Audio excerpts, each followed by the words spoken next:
Bismillahirrahmanirrahim. Assalamualaikum warahmatullahi wabarakatuh. Alhamdulillah nahmaduhu wa nasta'inuhu wa nastaghfiruh wa na'udzu billahi min shururi anfusina wa min sayyiati a'malina. May yahdihillahu fala mudilla lahu wa man yudlil fala hadiya lahu. Asyhadu an la ilaha illallah wahdahu la syarika lahu. Wa asyhadu anna Muhammadan 'abduhu wa rasuluh. Allahumma salli ala Muhammad wa ala alihi wa ashabihi wa dzurriyyatihi wa man tabi'ahum bi ihsanin ila yaumiddin. Ya ayyuhalladzina amanu taqullaha haqqa tuqatih wa la tamutunna illa wa antum muslimun, amma ba'd. Ibu sekalian rahimani wa rahimakumullah, masih tentang sifat salat ya. Pada pekan yang lalu telah sampaikan tentang hukum mengangkat kedua tangan di dalam salat ya. Ada 4 tempat yang lazim Nabi melakukan mengangkat kedua tangan pada waktu salat ya. Pertama adalah ketika hendak takbiratul ihram ya. Kemudian hendak ruku, bangkit dari ruku, kemudian yang keempat adalah ketika bangkit dari tasyahud awal. Sunnah mengangkat kedua tangan ya, sejajar dengan bahu atau daun telinga ya.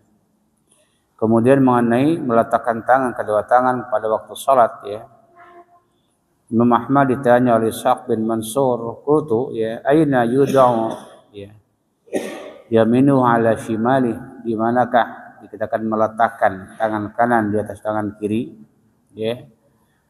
Maka Imam Ahmad menjelaskan kullu hadza indi wasi'. Ketika Imam Ahmad ditanya mengenai di manakah meletakkan tangan ini ya, apakah begini atau begini, begini atau begini gitu ya, apakah yakbid atau begini, kata beliau kullu hadza indi wasi', ini perkara yang luas, boleh juga begini, boleh juga dikatakan begini, kata beliau ya. Perkara yang tidak harus satu sifat ya. Boleh yakbid begini, boleh juga seperti ini. Ketika bersedekap ya, meletakkan tangan kanan atau tangan kiri ya. Kemudian ya, idza wada yaminu ala shimalhi aina yud'uhuma. Apabila dikatakan tangan kanan di atas tangan kiri, di manakah meletakkan keduanya? Qala fawqa surah wa tahtahu. Kullu hadza wasi', boleh di atas surah, boleh di bawah surah, kata beliau juga. Imam Ahmad tanya mengenai meletakkan tangan di atas ketika sedekap, apakah dikatakan begini atau begini, kata beliau hadza wasi'. Ya, boleh begini ya, di atas surah, boleh juga di bawah surah ya. Jadi boleh begini fawqa surah, surah pusar ya. Boleh juga tahtahu ya. Kata kullu hadza wasi'un. Kullu hadza laisa bidzalik, enggak masalah. Ya, boleh juga begini juga boleh juga begini. Ketika ada orang yang salat begini gitu ya, maka kita tidak boleh mencelanya juga. Ketika ada yang begini juga tidak boleh mencelanya, ya. Yang kata beliau, aku tidak menyukai begini. Gitu ya. Di atas dada. Ya. Dia tidak menyukai. Ya begini lebih enak, ya, atau begini gitu. Tapi yang ini berlebihan ya, berlebihan ketika sholat sampai ada juga begini, ini berlebihan. Jadi dia saja, kata beliau ya, kullu hadza wasi' ya, kullu hadza laisa bidzalik, kata beliau. Ini mengenai meletakkan tangan di atas ketika bersedekap ya. Qala Ishaq kama qala tahta surah aqwa fil hadis wa aqrab ila tawadhu ya. Lebih enak ya. Lebih tawadhu ya. Yang tidak ada begini ya, ada sebagian orang begini yang tidak ada sunnahnya. Kata beliau ya, kata Abu Dawud ya, qult li Ahmad wa du'al yamin ala shimal fi salati nahtaruhu, qala na'am. Terserah kita memilih, terserah. Ya, boleh tahta surah, boleh juga fawqa surah, terserah kita. Enaknya di mana? Ya. Semuanya kedua juga kita ada sunnahnya ya. Ya. Kata beliau ya, sami'tu su'ila an wad'ihi qala fawqa surah qalilan wa in kana tahta surah qala ba'sa. Di atas dikatakan surah sedikit atau di bawah juga tidak apa-apa.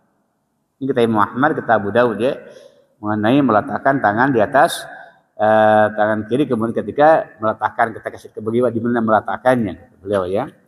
Kemudian mengenai mayaqulu idza iftataha shalat, apa yang diucapkan ketika membaca iftitah. Ya. Mayaqulu idza iftataha shalat. Ya. Qala Ishaq bin Mansur putri Muhammad, mayaqulu idza iftataha, apa yang diucapkan ketika kita memulai doa iftitah. Maka Muhammad mengatakan, aku berpendapat, aku lebih cenderung ya, lebih mengamalkan ya doa iftitah yang Umar sampaikan. Sebelum amma-ane fadhahabu ila qauli Umar bin Khattab radhiyallahu anhu. Wa inna qala kullu ma ruya 'anin nabi falaysa bihi ba'sun. Beliau lebih cenderung, Imam Ahmad lebih mengamalkan hadis yang diriwayatkan dari Umar bin Khattab. Dan beliau mengatakan setiap hadis, setiap riwayat ya, yang Nabi ajarkan tentang membaca iftitah, maka enggak apa-apa, kata beliau, semuanya boleh. Ya, enggak ada larangan, terserah yang mau mana yang kita baca berdoa iftitah. Karena ada kira-kira mungkin 11-an ya. 11 dikatakan macam doa iftitah. Yang manapun yang kita amalkan maka silakan tafadhol. Ya. Yang tidak mungkin kita tidak boleh puas dengan satu sifat. Ya. Di antaranya yang beliau adalah subhanaka Allahumma wa bihamdika ya wa tabarakasmuka wa ta'ala jaduka wa la ilaha ghairuk. Ini ya, di antara doa iftitah. Subhanaka ya Allahumma wa bihamdika wa tabarakasmuka wa ta'ala jaduka wa la ilaha ghairuk. Ini di antara doa iftitah. Atau Allahu akbar kabira walhamdulillahi katsira wa subhanallahi bukratan wa asila. Udah sampai itu titik. Okay. Atau juga hamdan katsiran tayyiban mubarakan fih. Itu iftitah. Silakan kita amalkan yang mana gitu ya. Yang penting dari Nabi ya. Apakah subhanaka ya Allahumma wa bihamdika wa tabarakasmuka wa ta'ala jaduka wa la ilaha ghairuk. Ya. Atau ya Allahu akbar kabira walhamdulillah subhanallahi bukratan wa asila. Udah sampai situ. Atau hamdan katsiran tayyiban mubarakan fih. Atau wajah tu wajhi alladhi fatasama dan seterusnya. Atau Allahumma ba'id baini wa baina khatayaya. Terserah. Kata beliau, kullu maruyan nabi ya falaysa bi basun. Semua yang diriwayatkan maka boleh semuanya kita amalkan. Ya. Tapi dalam satu salat tidak boleh semuanya dibaca ya. Salah satunya dia antara pilih yang kita mau. Ini kata beliau, Imam Ahmad ya. Jadi tidak harus terpaku dengan satu sifat doa iftitah ya. Kemudian tentang membaca faslul isti'adah ya. Tentang membaca isti'adah ketika salat ya. Faslun fi qiraati ya fi salati isti'adah fi salat. Isti'adah ucapan a'udzubillah minasyaitonir rajim. Imam Ahmad mengatakan ya, la yaqra'u fi salatin wala ghairu salatin illa al-isti'adah. Ya. Hendaknya tidak membaca Quran baik di waktu salat ataupun di luar salat kecuali dengan membaca isti'adah. Artinya mengucapkan isti'adah itu diharuskan ya baca setiap kita hendak membaca Al-Quran, baik pada waktu salat atau di luar salat. Ya, kata beliau, la yaqra'u fi salatin ya wala ghairu salatin illa isti'adah. Janganlah membaca Quran pada waktu salat ataupun di luar salat kecuali membaca isti'adah. A'udzubillahi minasyaitonir rajim. Kenapa? Karena Allah berfirman ya, fa idza qara'tal qur'ana fasta'id billahi minasyaitonir rajim, dalilnya Muhammad. Maka diperintahkan, dianjurkan dia membaca isti'adah baik pada waktu salat atau di luar salat ketika membaca Al-Qur'an ya. Kemudian kata naqala mawardi an Ahmad, a'udzubillahi minasyaitonir rajim. Ya. Innallaha huwas samiul alim. Ya boleh. Ya. A'udzubillahi minasyaitonir rajim. Ya. innallaha huwas samiul alim. Juga boleh. Ya, atau juga a'udzubillahi samil alim minasyaitonir rajim innallaha huwas samiul alim. Juga boleh kita bahas seperti itu. Atau minimal a'udzubillahi minasyaitonir rajim. Ini mungkin yang sering kita baca ya. Kemudian isti'adah khalfal imam, mengucapkan isti'adah. Apa isti'adah? A'udzubillah. Isti'adah ya. Isti'adah ucapan a'udzubillahi minasyaitonir rajim. Fasta'id billah a'udzubillahi minasyaitonir rajim. Ucapan isti'adah ya. Qala Sa'd bin Mansur qultu li Muhammad Su'ila Sufyan ayasta'idul insanu khalfal imam? Qala innama yasta'idu man yaqra. Ishaq bin Mansur bertanya kepada aku bertanya kepada Sufyan ya, bin Uyainah, apakah dikatakan mengucapkan isti'adah ya seseorang yang salat di belakang imam makmum ya. Qala ya innama yasta'idu mal yaqra. Isti'adah itu orang yang hendak membaca Al-Qur'an. Artinya kalau kita tidak hendak membaca Al-Qur'an maka tidak dianjurkan ketika itu. Kata beliau, innama yasta'idu man yaqra. Kata beliau, sesungguhnya membaca isti'adah bagi yang hendak membaca Al-Quran, baca Fatihah ataupun yang lainnya. Qala Ahmad shadaqa, benar apa yang kata Ibnu Uyainah, kata Muhammad ya. Kemudian tentang qala Abu Thalib ya, annaha al-isti'adah tahtassu bi raqatil ula ya. Wa qala an Ja'far bin Muhammad An-Nisa'i ya yasta'idu fi kulli raqatin. Jadi Abu Thalib mengatakan ya isti'adah itu kata beliau khusus pada awal rakaat, pada rakaat yang pertama. Ya. Ada riwayat yang lain dari Ja'far bin Muhammad An-Nisa'i ya yasta'id fi kulli raqatin. Jadi ada khilaf para ulama mengenai apakah isti'adah itu dibaca hanya pada rakaat pertama saja ataukah dikatakan pada setiap rakaat setiap membaca Al-Fatihah. Ini dikatakan ada perbedaan para ulama ya. Maka dikatakan boleh juga dua-duanya. Ya. Kata Abu Thalib dikatakan tahtassu bi rakaatil ula, khusus pada rakaat yang pertama. Kalau Ja'far bin Muhammad An-Nasai yusta'idu fi kulli rakaatin. Istiadah setiap kali salat jadi silakan enggak apa-apa kita amalkan ya. Ya. Kemudian tentang masalah jahara bil basmalah wa qiraatiha ya. Memang ada ada khilaf ya tentang hukum jahar bil basmalah ini ya.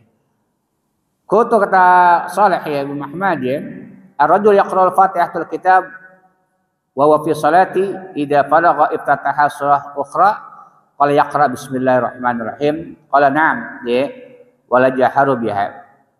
Lain Ibnu Umar ya qara'aha maratain hina ibtadal hamdu was surah. Ya.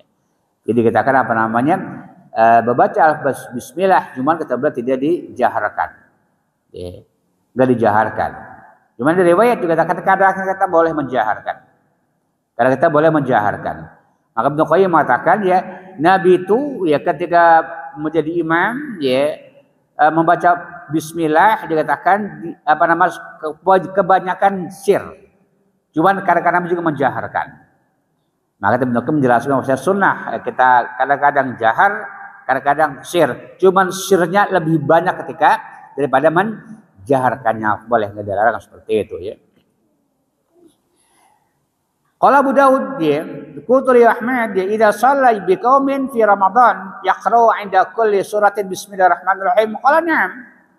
La jaharu bihi qultu yaqra bi fi nafsi qala na'am.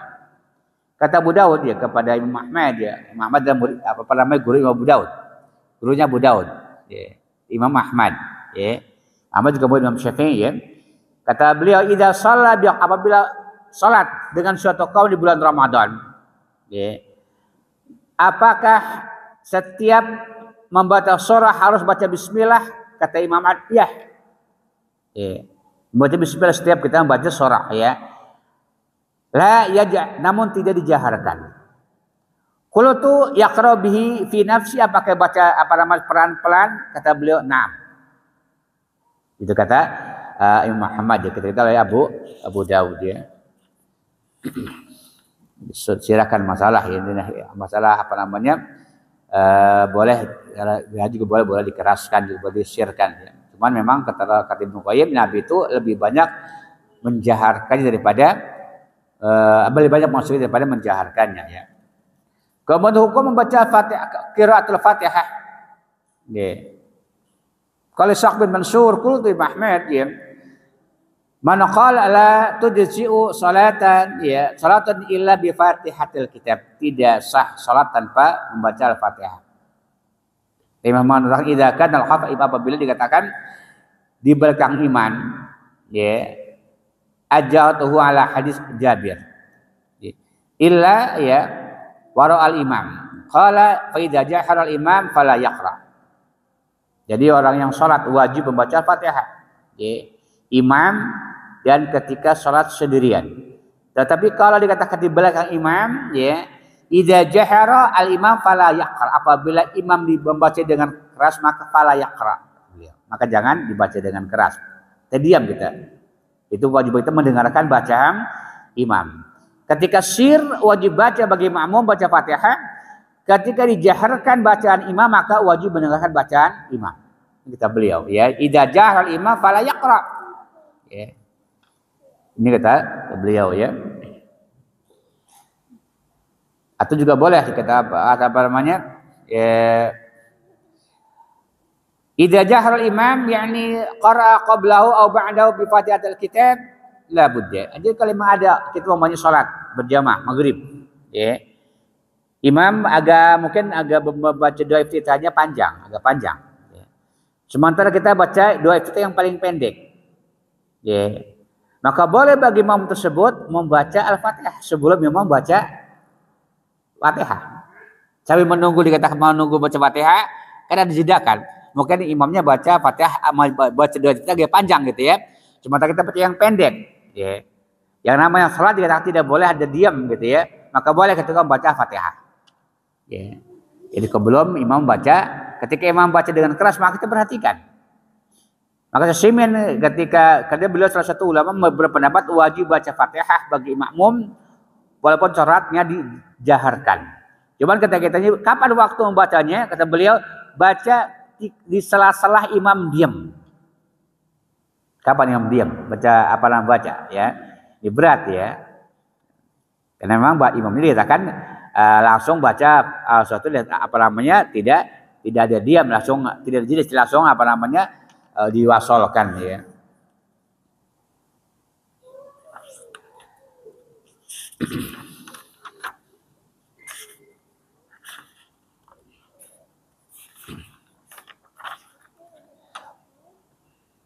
Kemudian tentang ukuran membaca surat di dalam salat ya, ma yustahabu ayaqra'u bihi ya. Susunannya bagaimana ya? Maka disunahkan dikatakan membaca surat itu ketika 2 rakaat yang pertama ya. Pada rakaat pertama agak panjang, yang kedua agak pendek. Sunahnya ya. Kalau Suila Imam Ahmad ya, aman qara'a min awal rakaatin suratul khafifah wa qara'a bisaniyah surat tawilah. Qala tujzi'u salatu walakin yanbaghi alla yaf'al. Imam Ahmad tanya mengenai seorang yang ketika jadi imam.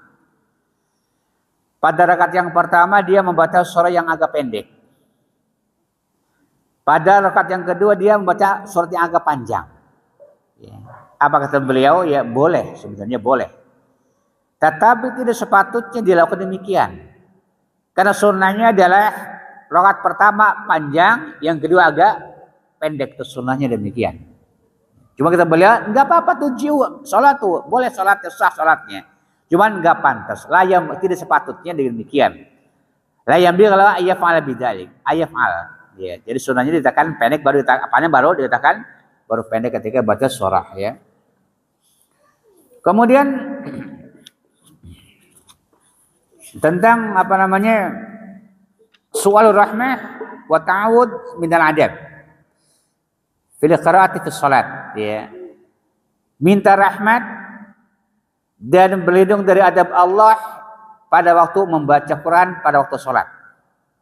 Ya. Nah, dari riwayat yang sahih dari Hudzaifah ya, bahwa Nabi pernah beliau sholat di belakang Rasulullah. Ya. Maka Nabi itu setiap melewati ayat-ayat rahmat, Nabi minta rahmat. Setiap Nabi membaca melewati ayat adab, maka dari adab Allah Subhanahu wa taala. Ketika baca surah Ali Imran, Al-Baqarah, An-Nisa, ya, kata Hudzaifah, Nabi minta rahmat kalau melewati ayat-ayat rahmat. Bagaimana hukumnya? Maka ulama menjelaskan ya, naqala Fadl bin Ziyad ya, anna dzalika fit tatawwu'. Ini dilakukan pada waktu sholat sunnah Nabi itu, bukan sholat wajib.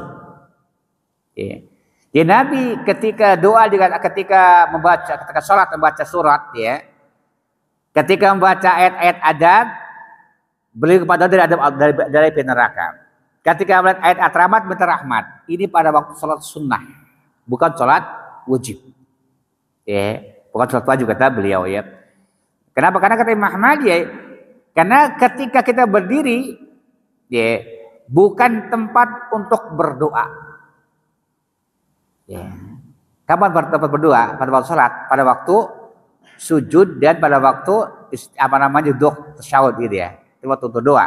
Ada ketika kita berdiri maka dikatakan boleh cuma hanya pada waktu sholat sunnah. Ketika dikatakan melewati ayat-ayat rahmat, kita minta rahmat. Allahumma inni as'aluka min fadlik. Ketika melewati ayat adab, maka beri kepada dari Allahumma inni a'udzubika min adzabin nar. Sunnah. Cuman pada waktu sholat sunnah, bukan sholat wajib. Ya. Karena Nabi itu kalau sholat wajib dikatakan tidak pernah memanjangkan bacaan sholat. Apa kata Malik mengatakan manusia ya, yang paling pendek baca ringan sholatnya kalau menjadi imam adalah Rasulullah. Ya, itu kata Anas bin Malik. Dan orang yang paling panjang sholatnya kalau sendiri adalah Rasulullah. Ini kata Anas bin Malik. Jadi manusia yang paling pendek, yang paling ringan kalau menjadi imam adalah Rasulullah. Dan orang yang paling panjang bacaannya kalau sendiri adalah Rasulullah SAW. Jadi ahafun nasi Rasulullah. Atau waful nasi li nafsi, kata Anas bin Malik. Jadi Nabi itu kalau sholat menjadi imam, ya, beliau paling pendek bacaan suratnya, ya, paling enak ya. Tapi kalau sendiri maka orang yang paling panjang bacaan surahnya. Ya. Maka dikatakan isti'adah atau minta rahmat atau beri kepada dari adab Allah ya, ketika sholat itu pada waktu sholat sunnah, bukan sholat wajib ya. Kemudian tentang jam'u baina surah fil raq'ah ya. Menggabungkan antara dua surat ya pada rakaat. Artinya kita ketika sholat ya pada rakaat pertama kita membaca surat setelah Fatihah lebih daripada dua surat atau surat gitu ya. Bagaimana hukumnya? Kata Syekh bin Mansur kutu ya jama'u baina suwar ya fi raq'ah. Bolehkah kita menggabungkan? Artinya dalam satu rakaat kita membaca lebih daripada surat. Ya. Qala Ahmad la ba'sa bihi fit tatawwu, tidak apa-apa kalau salat sunnah. Wa amma fil faridah fal adapun salat wajib maka jangan, kata beliau. Jadi kalau salat sunnah kita boleh baca Al-Baqarah, kemudian Ali Imran, An-Nisa, kan Nabi satu rakaat dibaca nih, boleh. Kalau salat sunnah, tetapi kalau wajib maka Nabi tidak pernah melakukan demikian. Ya, maka kata beliau, la ba'sa bihi fit tatawwu', tidak apa-apa menggabungkan dua surat kalau salat sunnah. Wa ma fil faridah fala, adapun kalau salat maka tidak, kata beliau. Tidak pernah tidak jangan menggabungkan. Wa qala Ishaq ya wa huwa fil faridah yajuju walakin qira'atu surah fi kulli rak'atin afdal. Kata Ishaq ya, boleh saja seseorang membaca dikatakan lebih daripada surat ya ketika setelah baca Fatihah pada surat wajib, tetapi afdolnya adalah satu surat. Ya. Contoh begini, memang ada hilaf para ulama. Ya. Ketika kita sholat berjamaah, sholat yang disirkan. Contoh sholat apa? Sholat duhur dan sholat asar. Ya. Maka bagi makmum kata para ulama, ya, bagi makmum itu ya dianjurkan membaca surah yang panjang-panjang. Kenapa? Dikhawatirkan imam baca surah panjang. Ya, dikhawatirkan. Ya. Karena kebiasaannya kata para ulama, kebiasaannya orang itu kalau sholat yang disirkan, ya, imamnya maunya dia baca yang panjang nih. Ya, agak panjang nih imamnya. Ketika baca surat yang pertama, pada rakaat pertama. Sementara makmumnya membaca surat agak pendek. Biasanya kalau udah selesai surat, baca surat pendek, tidak membaca lagi. Contoh begini. Ketika surat duhur, imam membaca sabih umpamanya. Ala-ala gitu ya. Sementara makmum membaca surah Al-Kafirun. Kira-kira yang lebih dulu selesai siapa? Imam atau makmum? Makmum kan? Kebiasaan kata para ulama itu, kalau udah selesai, ya, maka makmum itu nganggur biasanya. Nunggu rukunya imam. Padahal ketika itu tidak ada larangan bagi dia untuk membaca surah lagi. Maka afdal kata para ulama bagi makmum itu, ya, kalau sholat yang disirkan, membaca surah yang agak panjang. Apabila kebetulan imam baca pendek, umpamanya imamnya membaca surah Al-Hakumut, At-Takasur gitu ya. Sementara makmum membaca surah Sabihis. Baru pertengahan surat imam dikatakan ruku, maka tinggalkan bacaan itu. Kita ikut ruku, gitu ya. Enggak masalah. Cuma dikhawatirkan imam dia bacaan panjang, kita pun panjang ada larangan. Atau bukan boleh sebagai seorang makmum ketika sholat zuhur kita kan kita baca tabarok, baca rahman, gak ada larangan. Saya baca Fatihah ya. Ketika imam ruku maka kita ruku, tinggalkan bacaan kita, gak berarti menyelesaikan bacaan sampai akhir. Karena masalahnya kebiasaan manusia itu kalau udah baca satu surat, ya, imam belum ruku, dia diam tidak mau baca yang lain, maka dianjurkan bagi imam itu baca yang panjang ketika sholat yang disirkan. Yang disirkan ya, bukan yang dijaharkan gitu, seperti itu ya. Maka tidak masalah ya. Maka kata Muhammad ya, ketika menggabungkan dua surat dalam satu rakaat ya, maka kalau sholat sunnah boleh, tapi kalau sholat wajib maka hendaknya jangan, kata beliau. Ya nggak apa-apa maksudnya kalau sholat wajib, apalagi dikatakan menjadi imam ya. Walaupun kata Ishaq boleh ya, cuman afdolnya, utamanya adalah suratan surah, satu surat setiap rakaat ya. Kecuali sholat sunnah ya. Kemudian kata Abdullah ya, salatu abi an rajuli yaqra'u fi duhri awil asri suratayn fi raq'ah. Qala la ba'sa bihi ya. Qultu li abi ya fa in qara Fatihatul kitab wa ayatayn wa ayat qala ba'sa bihi. Kata Abdullah bin Muhammad, aku bertanya kepada beliau ya. Seseorang ketika salat zuhur dan salat asar membaca dua surat setelah Fatihah. Ya, dalam satu rakaat dua surat ya. Kata beliau qala la, enggak apa-apa kata beliau. Enggak apa-apa ya. Enggak apa-apa. Memang bukan haram ya, enggak apa-apa dia. Qultu li abi, aku berkata kepada bapak saya, kata beliau ya, fa in qara Fatihatul kitab wa ayataini wa ayat qala basabi. Jika seorang imam atau seorang salat dikatakan membaca ketika salat membaca dikatakan suatu ayat atau dua tujuh tidak apa-apa. Ini tidak hanya imam ya, ketika salat sendiri ya, kita mau membaca apa namanya ketika salat asar surat lain, maka dia tidak terlarang, kata beliau. Enggak apa-apa. Cuman memang utama tadi itu kata beliau, kalau wajib maka tidak harus demikian ya. Afdalnya kita satu surat, kata beliau. Jadi umpamanya ada seorang yang sholatnya salat Fatihah membaca satu ayat. Ya. Fa bi ayyi alai rabbika mutakidziban wa Allahu akbar. Boleh aja. Satu ayat kan. Enggak ada larangan kan. Jika ayat itu tidak masalah ya.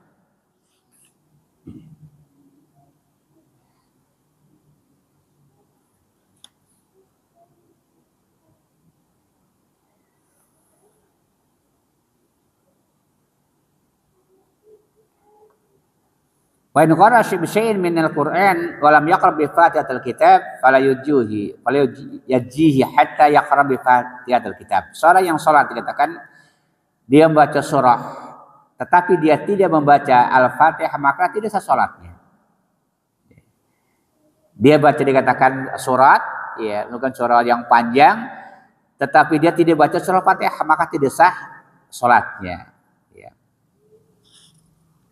Fa kullu raka'atin kata beliau la yaqra'u fiha bi Fatihatil kitab fala salata lahu. Ya. Illa wara al-imam. Setiap rakaat, ya, apabila tidak dibaca Al-Fatihah maka tidak sah salatnya kecuali di belakang imam bagi makmum. Maka tidak masalah, ya. Kemudian al-qiraah bi ghairi Quran al-Karim. Bolehkah membaca ketika salat membaca selain Al-Qur'an? Ya, ini Imam Ahmad pernah ditanya oleh murid-muridnya, ya. Qala Ibnu Hani, ya, qila li Ahmad yaqra'ul insan bit Taurah wal Injil idza kana yuhsinuhuma. Bolehkah seorang salat membaca dikatakan setelah Fatihah membaca dikatakan Taurat dan Injil jika dibanding membacanya? Apa kata? Ufin. Hadi mas'alatul muslim baghadiba. Maka tetap cukup kata beliau. Ini masalah orang muslim, maka dia pun marah kepada orang yang benar tersebut. Enggak boleh, ya. Enggak boleh katakan ketika baca apa nama surah Injil gitu, maka tidak diperkenankan, ya. Kemudian bolehkah baca dikatakan Quran, ya, dan doa bukan bahasa Arab. Contohnya alhamdulillah segala puji bagi Allah Tuhan semesta alam gitu, ya, yang Maha Penyayang. Bolehkah kita ketika salat demikian? Maka beliau mengatakan kalau Ismail bin Sa'id qala Ahmad, ya, faman yaqra bil farisiyah wa huwa yuhsinul arabiyyah fala yajzi. Jika seorang membaca dikatakan ketika salat membaca Quran dengan bahasa para Farisia, ya, dan dia bisa membaca bahasa Arabnya, maka tidak diperbolehkan. Tidak diperbolehkan, ya. Akan wa Yahya bin Sa'id satu Abu Abdullah an rajuliyya alladhi yusinu arabiyyah yad'u fi salati bil farisiyah. Seorang laki-laki dikatakan pandai baca bisa bahasa Arab. Gitu, ya, bisa bahasa Arab dan dia berdoa kepada Allah pada waktu salatnya dengan bahasa Persia. Maka tidak diperbolehkan. Kalau bisa bahasa Arab, ya. Kalau tidak maka ya nggak ada larangan, ya. Adapun kalau dirubah bahaya tadi, ya. Adapun kita gimana kalau kita berdoa pada bahasa Indonesia, ya. Maka kata ulama karena kalau tidak bisa bahasa maka tidak dilarangkan bahasa yang kita pahami, ya. Kemudian idalam yuhsinu ayyaqra'a minal Qur'an syai'an, orang yang tidak bisa baca Quran sama sekali, tidak hafal Al-Fatihah, tidak hafal yang lainnya, mungkin baru masuk Islam, ya. Maka kata Imam Ahmad, idalam yuhsin ayyaqra'a minal Qur'an syai'a qala yusabbih wa yukabbir. Jika seorang yang tidak bisa baca Al-Fatihah sama sekali, belum hafal baca Fatihah, belum hafal yang lainnya, maka sholatnya bagi dia cukup dengan tasbih dan takbir. Ya, tasbih, ya, takbir itu subhanallah, ya, walhamdulillah, wala ilaha illallah wallahu akbar wala haula wala quwata illa billah, boleh. Ya, itu sebagai pengganti bacaan Fatihah. Ya. Kalau memang dia tidak bisa bacaan sama sekali Fatihah atau Quran, ya, maka dengan zikir tadi yusabbih, yukabbir qadra 7 ayat. Kira-kira dikatakan 7 ayat kata para ulama, ya. Subhanallah, walhamdulillah, ya. Wala ilaha illallah wallahu akbar wala haula wala quwata illa billah. Sebagai pengganti Al-Fatihah dan yang lainnya, ya.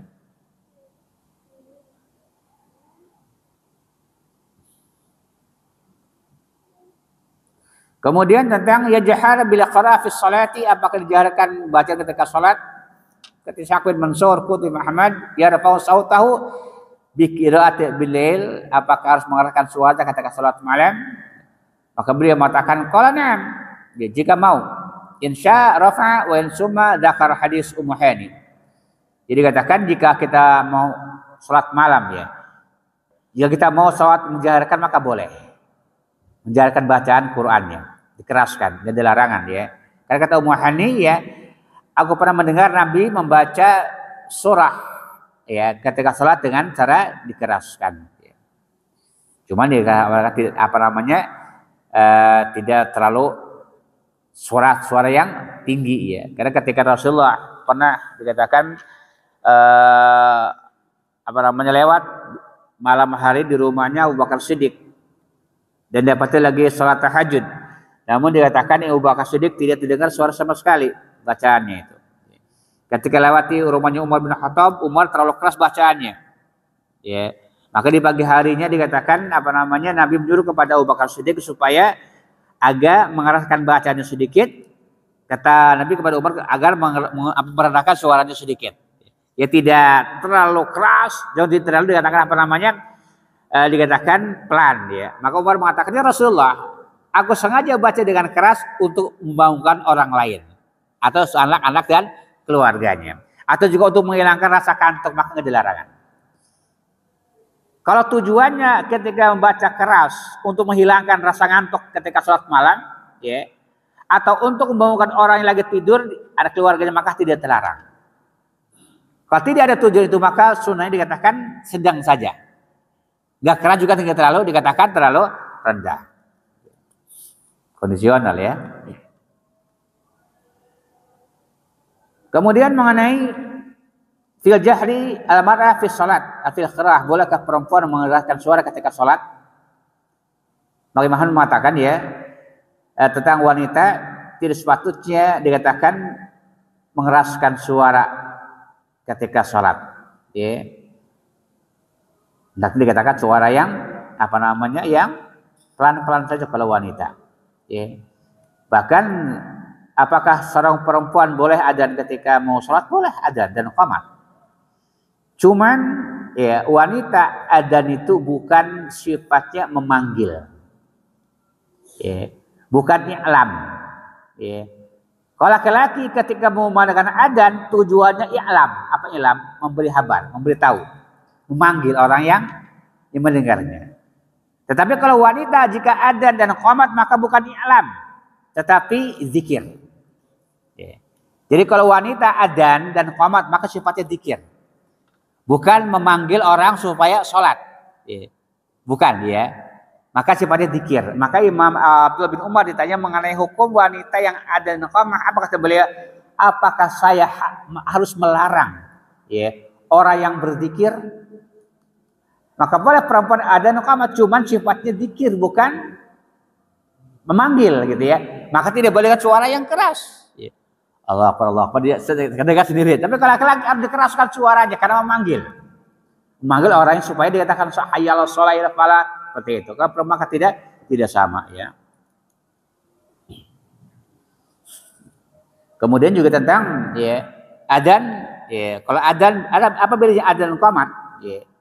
Kalau adzan itu dikatakan i'lam lil ghaib. Ya. I'lam lil ghaib, memberi kabar orang yang gaib yang tidak ada di hadapannya di masjid ini. Maka dengan suara yang keras kalau adzan. Ya, diterji, diulang lagi. Tetapi kalau iqamah i'lam bil hadir. Ini bedanya. Kalau adzan i'lam lil ghaib, ya, memberitahu orang yang tidak ada di masjid, maka hayyal shalah gitu ya, keras gitu ya. Tapi kalau dikatakan apa namanya qomat, i'lam lil hadir, memberitahu orang yang hadir, maka tidak mesti dikeraskan. Gitu ya. Seperti itu. Maka tidak ditarji juga, tidak diulang-ulang. Ini beda antara adzan dan iqamah ya. Tip. Ada yang ditanyakan? Ya. Ini mengenai bagaimana cara ruku dan juga hukum wad'ul yadaini ba'da ruku' fi ruku' ya. Meletakkan kedua tangan setelah apa namanya ruku' di mana? Enggak ada dibahas oleh Imam Ahmad mengenai hal tersebut ya. Apakah habis sedekap lagi atau dikatakan irsal? Dia mengatakan dua-duanya juga boleh. Jadi harus begini juga harus begini. Dua-duanya dibolehkan ya.